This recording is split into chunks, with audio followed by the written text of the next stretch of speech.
우리 사랑하는 성도들과 오늘 나눌 우리 솔로몬, 이제 다윗. 다윗의 이제 거의 이제 마지막 그 말씀이 이제 29장 말씀입니다. 그래서 이제 다윗은 곧 이제 솔로몬에게 모든 것을 넘겨주고 그 다음에 다윗이 이제 하나님 곁으로 가는 것이 이제 요 오늘 나오는 역대상 말씀의 부분이 시작되고 있는 것이죠. 우리 사랑하는 성도님들, 솔로몬이 이제 다윗에 의해서 다시 한번 왕위에 세워지는 그런, 그러니까 왕으로서 다시 한번 확인받는 장면을 가지고 시작을 합니다. 그래서 23절에 보니까 솔로몬이 여호와께서 주신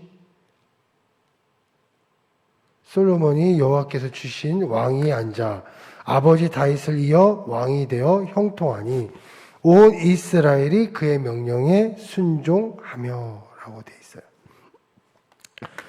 솔로몬이 여호와께서 주신 왕위에 앉아라는 말씀을 우리가 좀 주목해서 봤으면 좋겠습니다. 솔로몬이 이제 왕위로 이제 세워지게 되는데 오늘 보니까 여호와께서 주신 왕위에 앉아라고 되어 있어요. 그러니까 솔로몬이 뭐 능력이 있어서 뭐 잘생겨서 뭐가 특출난 능력이 뭐 이렇게 재주가 있어서 왕위에 오른 것이 아니죠.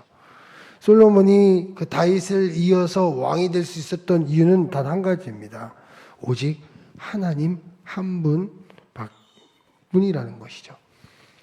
우리가 생각할 때 이 솔로몬 신분 자체가 출신도 그렇게 뭐 훌륭한 왕가의 그 자손, 뭐 훌륭한 다윗의 그러니까 엄마 계보가 막 훌륭하다 이런 계보도 아니에요.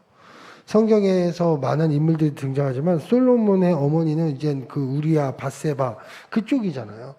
그러니까 이 어머니로서도 뭐 명문의 가문의 그 딸도 아니고 뭐 엄청난 이 힘 있는 그런 사람도 아니에요. 그 당시 왕이 있으면 이때 왕위의 그러니까 고대 역사에서 보면 이 왕위에 오를 때 가장 중요한 것이 있어요. 뭐가 있냐면 이제 어머니의 그런 족보죠. 그래서 어머니가 어느 가문이냐, 어느 정도의 재력이 있느냐 이런 것이 굉장히 중요합니다. 그 당시에. 그래서 이때 이제 왕이 뭐 여러 명의 아내를 있으니까 그 중에 자식들이 얼마나 많이 있겠습니까? 그래서 그 자식들 중에서 무엇인가 특출난 무엇인가가 있어야만 그 사람이 왕위가 되는 거예요. 근데 솔로몬은 여러 가지 그런 말들이 많았던 그 어머니의 아들이에요.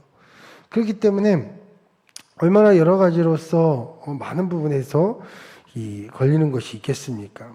그보다도 더 먼저 태어나고 더 힘 있는 형제들도 얼마나 많이 있겠어요. 그럼에도 불구하고 그가 왕위에 오릅니다. 그 이유는 단 한 가지예요. 그가 뭐가 뛰어나서 뭐가 된 것이 아니라 오직 하나. 뭐라고 써 있습니까? 여호와께서 주신 왕위에 앉아라고 되어 있는 거예요. 누가 세우셨습니까? 하나님께서 오직 솔로몬만을 왕위로 세웠다는 것이죠. 저는 이 말씀 보면서 이 솔로몬이 왕이 됐다는 것은 단 한 가지. 그가 무엇이 있어서 된 것이 아니라 오직 하나님이 세우신 자리라는 겁니다. 그가 무엇이 특출난 것이 아니죠. 우리 사랑하는 선생님들, 우리를 세우신 하나님은 어떤 하나님이십니까? 좀 우리가 삶 속에서 항상 잊지 말아야 될 모든 첫 번째 중요한 사실은 하나님께서 나를 이곳에 앉혔다라는 그 사실인 거예요. 내 삶의 지금 자리, 내 삶에 있는 모든 많은 것들, 이 모든 것들의 가장 중요한 핵심, 잊지 말아야 될 핵심은 하나님께서 나를 그 위에 앉으셨다는 것이죠. 이것을 우리가 늘 잊지 않으셔야 됩니다. 하나님께서 나를 세우셨다는 그 사실을 우리 사랑하는 성도님들과 저는 늘 잊지 않아야 된다는 것이죠. 왜냐하면 그것이 겸손의 신앙으로 갈 수 있는 거고 감사의 신앙으로 갈 수 있는 것이고 오직 하나님께서 나를 세우셨다.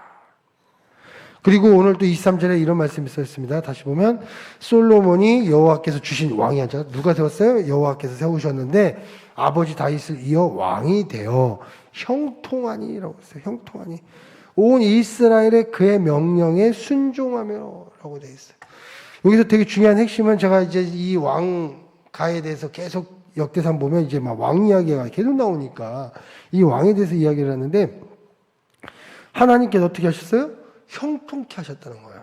그래서 어떤 형통의 복을 주시냐면 오늘 다시 보니까 온 이스라엘의 그의 명령에 순종하며, 또 이 4절에 모든 방백과 용사와 다윗 왕의 여러 아들들이 솔로몬 왕에게 복종하다고 써 있어요.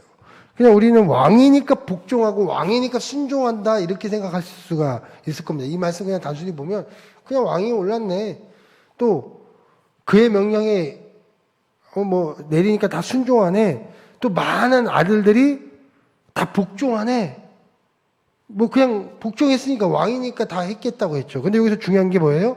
형통케 하셔서 이 모든 일이 일어났다는 사실이에요. 왜 이게 굉장히 중요하냐면요, 온 이스라엘이 그의 명령에 순종하며, 우리가 여기 제가 좀 자꾸 이 설교를 할 때 역사적인 이야기를 되게 많이 하는데요, 이 당시 아직도 해결되지 않는 세력들이 있어요. 다윗이 있지만, 다윗이 다 통일을 하고 하나의 왕으로서 제대로 세워졌지만 아직도 사울을 따르는, 사울과 그 세력들을 따르는 아직도의 그런 지파들이 있어요. 그래서 그것이 나중에 솔로몬이 죽은 다음에 그 지파가 북쪽으로 나눠지고 남쪽으로 나눠진 거예요. 그게 10개 지파예요. 베냐민 지파, 에브라임, 특히 에브라임 지파를 중심으로 한 10개의 많은 지파들이 아직도 있어요.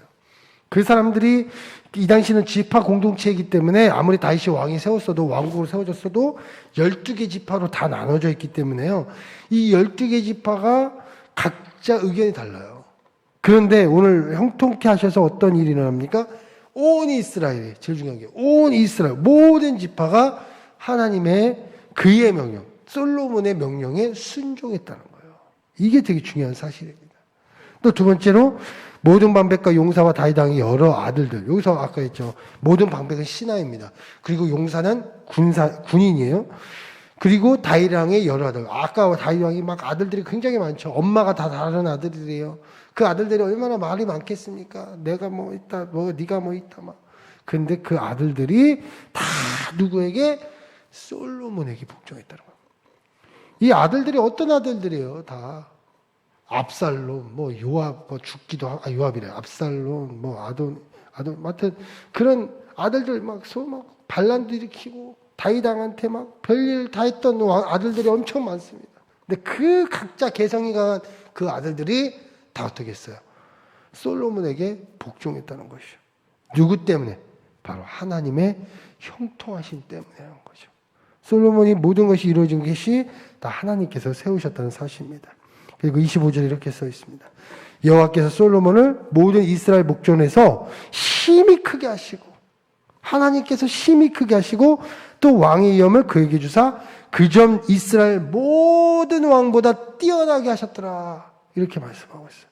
그러니까 솔로몬을 크게 하시고, 솔로몬을 위엄을 주시고 권위를 주시고 한 모든 일들의 가장 중요한 핵심은 누가? 하나님께서 뛰어나게 하셨다는 거예요. 저도 솔로몬의 이 왕이 오르는 이 장면 속에서 굉장히 중요하게 잊지 말아야 될 사실은 바로 모든 것이 다 보세요. 하나님께서 세우셨죠. 하나님께서 형통의 복을 주셨죠. 하나님께서 목전에서 심히 크게 하셔서 뛰어나게 하셨죠.